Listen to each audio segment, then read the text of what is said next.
Hey guys, Justin Myrie, Product Specialist with C&B Operations.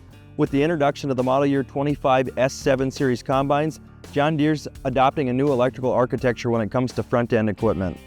We'll now utilize what they qualify as smart header equipment, and what this means is there will be a header control unit on the head itself that's going to save calibrations and settings and be able to communicate with the combine. With this change, Deere is going away from utilizing the 31-pin connector that we've been used to using in the past, and we'll be now adopting a 9-pin connector similar to an ISO on a tractor going forward.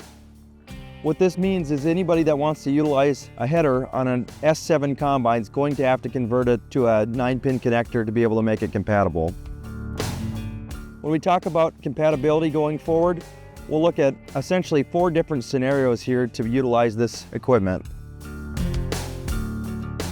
Scenario 1, if you're utilizing a model year 25 or newer head, you'll be able to order it with the 9-pin connector right from the factory. There's the odd chance that maybe you got to use a head that was ordered 31-pin. We can get adapter harnesses as well to convert from that 31-pin to a 9-pin connector.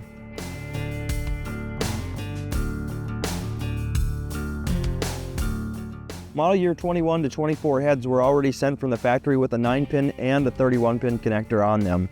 So generally what we're looking at here is if you've been utilizing the 31-pin on one of those heads and now want to use it on an S7 Combine, we just have to find the 9-pin connector that's tied up on the back sheet and swap it for the 31-pin in the single point connection. Next would be Hinged Drapers. Since they were built and came from the factory, they've always come with a 9-pin, so nothing you'll need to do here.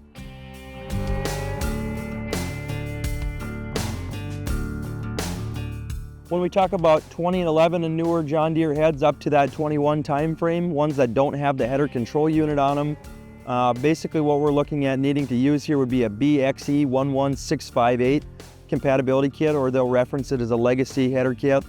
And basically this is a header control unit that we would mount on the back sheet of the head. It would tee into the 31 connector up at the back sheet there, and then we'd have a new 9-pin connector that we could run up to the single point and tie in for that combine. This control unit will be ordered to the head, so we'll have to have the serial number for the head that we're putting it on, and then we'll also order specific lines of software to match the functions that we want to be able to utilize on this head. So header height sensing, reel position resume, deck plates, row sense, anything along those lines.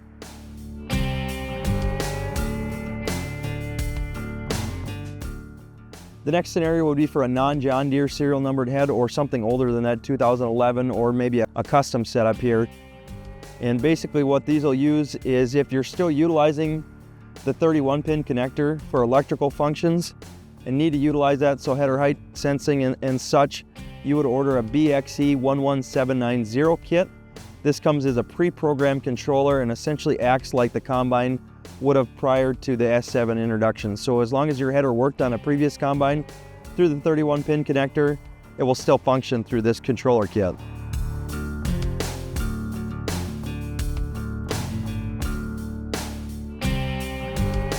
One last scenario that we don't necessarily count in the list here, but is equally good to mention here would be in the instance that you're not utilizing the header functions as far as height or anything like that. You just want to use feeder house resume and record coverage, and that's it. You could also go ahead and not plug anything into that 9-pin connector and just run as an unknown header. So it'll show up that way in the display. You'll set your width in the header setup page as far as what width you want to document, and then would just use your header height resume based on the feeder house position only. This is a good example to utilize maybe when utilizing a stripper head or something like that, to where you aren't going to use any other functions.